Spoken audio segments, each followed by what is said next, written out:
we could decide to just do it. I wanted to, again, I want to preface it by saying that what I'm going to be speaking about is is informed by my activist perspective, and certainly I'm not an expert as Dr. Mohammad on the economics of capitalism, so we'll look forward to hearing about that. But just to begin the discussion about the devastating impact of and the connections between capitalist greed and institutional and corporate corruption, I want to start by talking about a recent incident that many of you probably have read about but may not know the specifics of. This incident happened on September 11th, ironically. Over 300 workers were burnt and died in a deadly factory fire, both in a garment factory in Karachi as well as a smaller but one in Lahore and a shoe factory. In some cases, it meant the death of several working members within the same family, making it all the more horrendous. But how does deaths of these people in a fire tell us a story about the predatory nature of capitalism and corruption? It does when we actually pay attention to some of the details that have emerged about this incident. First of all, reports indicate that the fire and the inability of workers to escape this fire both were in large part because of the factory buildings lacking basic fire safety standards and emergency exits. There were iron bars on the windows. Could you speak up a little? Oh, sorry. Let me know. There were iron bars on the windows, which prevented the workers from being able to escape, and the owners, according to the owners, they were put there because of the fear of theft, which is actually only part of the story, as the workers have talked about. That part of it was in efforts to control their ability to work with union organizers. So that was one incident. In some cases, also what we saw there was that also the victims reported, some of the surviving victims reported that the managerial staff at the moment was concerned more about the safety of the merchandise instead of the safety of the workers, and asked them to move the merchandise to safe places as the fire had begun. So resulting, of course, in even less the ability of the workers to be able to escape. Also, as a result of the Labour Party and other activists having really investigated and filing lawsuits on behalf of this, also discovered some other things that kind of reveal some of the things we would be talking more about. One being that the factory was an export-only factory. And I'm talking mostly about the Karachi one, where most of the deaths occurred, as well as not registered under the country's Factory Act, which is something a lot of corporations that are that want to avoid basically regulations and deny workers' rights can do with showing themselves as in a certain category, working within international settings and working in export kind of settings. So there was that, and according to the Karachi Building Authority, the building factory was not properly approved. The factory used a generator as an alternative source of electricity, but without the proper safety regulations. This was, in fact, actually the main cause of the fire erupting when the boiler exploded. The factory had registered 250 workers with the public authorities while employing up to 1,000 people. And most of these people, maybe entirely all of them outside of that 250, were hired through a third contracting company. So there is no contract between the company and them, which makes both the identification of these employees almost impossible, as well as not having any kind of legal recourse and accountability for the factory owners. The other thing we discover is that the factory was indeed insured, making sure the profits of the factory are insured, but the employees were not insured. So you can start sort of seeing the picture that is developing in terms of the alliance between regulatory agencies, between the government, between the owners of the factory, all contributing to the horrendous consequences of this particular incident. Also, along the same lines, another report that was released showed that none of the factories in the Karachi area have been visited by electrical inspectors for at least past 9 years. So So if you look at all the factors now, the space was very cramped, it was not approved, there was no regulations ensuring safety, a lack of emergency exit. All of these you would think are enough to make a case, and the role of the government, both the provincial government and the federal government, and in allowing a lot of flexibility and open-endedness about the way the regulations were being imposed here for capitalist gains, definitely. All of that is enough to kind of start seeing the connections between capitalism, greed, and its negative impact on the poorest of the poor, which is the majority of the people who were in this factory.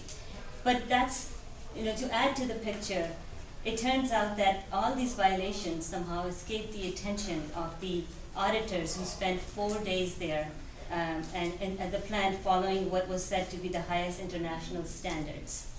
The factory was inspected and had received a coveted Social Accountability International certificate, indicating that it was in compliance with all the standard on working conditions and safety standards. So, and this company, it wouldn't surprise you, is an Italian company. So the Italian company that performed this audit has issued previously 540 other certifications, including 100 around the world and including 100 in Pakistan. So now we also are starting to see the connection, which I know we're going to be talking more about, is between the international, global politics, economies, capitalism, and how it impacts domestically, both in Pakistan and elsewhere. So I wanted to just start with that, and while this is one of the worst and more severe cases that has happened in the recent history of Pakistan, and therefore has grabbed the attention of the mainstream media and obligatory responses by the governments, etc., probably for a very short time before it escapes the attention of the masses. But working under unsafe conditions and economic exploitation which is evident in this particular case, is an everyday reality in the lives of many Pakistanis and abroad.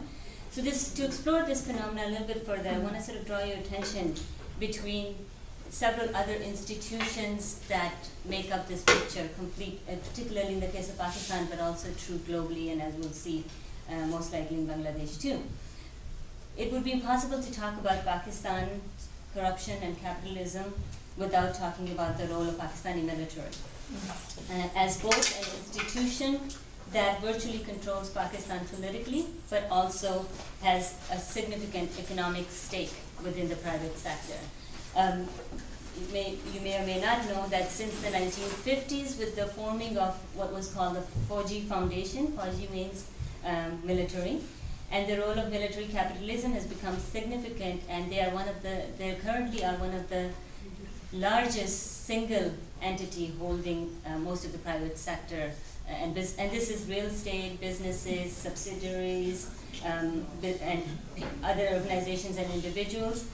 So it's not difficult to see when the military has such an invested interest in the corporations and businesses and the capitalist gains, how they would also be invested in protecting them and not protecting the rights of the workers and the public. So in Pakistan, that's very much the case, which I say it's the case in Pakistan, but also you can extrapolate and look at the larger picture, the military-industrial complex of the US and its vested interest and the profit-making and how it translates into all kinds of things around the globe. Aisha Siddiqa, in her book, Military Inc., Inside Pakistan's Military Economics, provides great insight on this topic, and it's a very good book if you're interested in finding out more about it, about the connections between the role of financial hegemony and the political power that is held by Pakistani army, and which, for the most part of US history, has been supported in big part by US funding as well. So she asserts that the military economy is predatory by nature because it does not accept any form of civilian control over planning, appropriation of funds, and therefore has resulted in an institutionalized feudalism, if you will, when it comes to particularly land allocation in Pakistan. And that land is then sold for all kinds of business ventures. So So that's sort of domestically, sort of to give you a picture of between all kinds of corruptions at a government level, between the military, within the corporations. But I also want to bring in a little bit more the role of international politics and its intricate link to both the Pakistani industries, military complex, as well as corporate interest, and how it shapes international politics and domestic politics.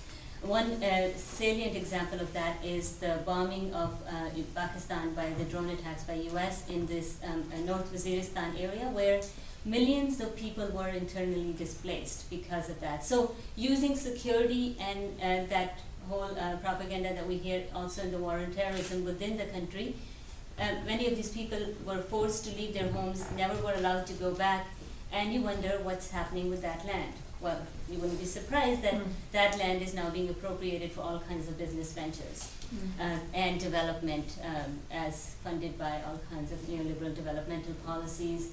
And so that's that. I mean, I think in that it's not that different from what we saw happen in New Orleans. People being, expelled and then not allowed to go back. So the only thing in the case of Pakistan is that there's an extra added component of using militants and terrorist threats. So we'll see this is a repeated pattern in Pakistan, bombing of a certain area. So these, in one particular area, a lot of shops, very mom and pop kind of shops were bombed, wiped out, and then soon after that, those hyper stores and hyper, supermarket kind of stores and hyperplexes were open. And we see recently there's another incident where cinema, a very small scale cinema, was destroyed, and it was blamed on the militants, and shortly after it was approved for a large scale cineplex. So just to think about all of these things, that Pakistan's government has regulatory framework that is very open and flexible, especially for foreign investment, such as the expansion of these stores that we're talking about, which again do not have the same kind of regulations and standards that were the case here, and also because of the export processing zones where government and the corporate corruptions comes together. The justice system highly favors these particular foreign investments, and they have a very easy access and regulations around that, whereas we don't see that when it comes to individual rights. So again, in that it parallels the international trend of corporations having more right than individuals, which creates all kinds of problems. So the other thing, so that's, I will say more about that, but just to say a little bit that basically this results also in traditional small businesses losing businesses and being replaced by high level of profit gaining by these foreign investment as well as domestic investment that focus on basically wiping out a lot of direct contact. Employees, again, often are hired illegally, there's no regulations. So it's not just one incident, but it's just one of the incidents where it became an issue. The other thing I wanted to just add before I would be finishing is basically looking at another development that we're seeing that's a result of corporate greed as well as capitalist productions is the wiping out of what was previously available for the poor to be able to have fun. So privatization of beaches, which we have seen that a lot of that in Abu Dhabi and other places like that, where these places that were the only maybe places where poor could go and enjoy themselves without having to pay a huge amount of money are now being privatized very heavily and have been turned into sort of beach resort kind of things where you have to pay a lot of money to go in. Again, a lot of foreign investment is involved in that. We're seeing a lot of that as well, and basically a lot of capital from overseas and profit repatriated in the projects like that. So that's another thing that I just wanted to add, but I want to finish by saying that these are just some of the examples of how international politics, profit gains by a few corporations, including military around the world it seems, is involved, as well as the corruption of the governmental institutions has resulted in what amounts to a lot of conditions of increasingly developing global slums, and poverty, which results in providing exploitative cheap labor, as well as also fueling on purpose hyper-consumerism, which we have to create consumers for all these things that we're doing. So we see a lot of that as well. And a lot of, and particularly in Pakistan, one of the sad things that I find is that a lot of liberals in Pakistan defend some of these neoliberal developmental policies because they equate that with eradication of fundamentalism in a way, because they see that as modernity without realizing the impact, negative impact, and the long-term consequences of these policies. So that's one, and which makes the any kind of movement and judicial control over these things almost impossible.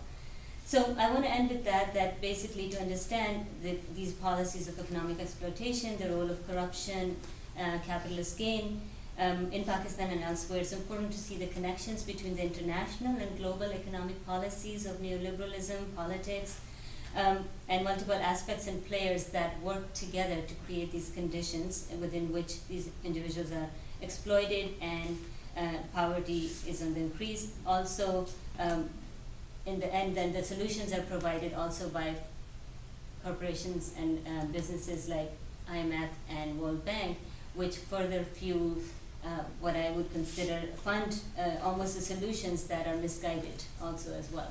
A lot of NGOs would probably fall in that category, but also they promote the hegemonic powers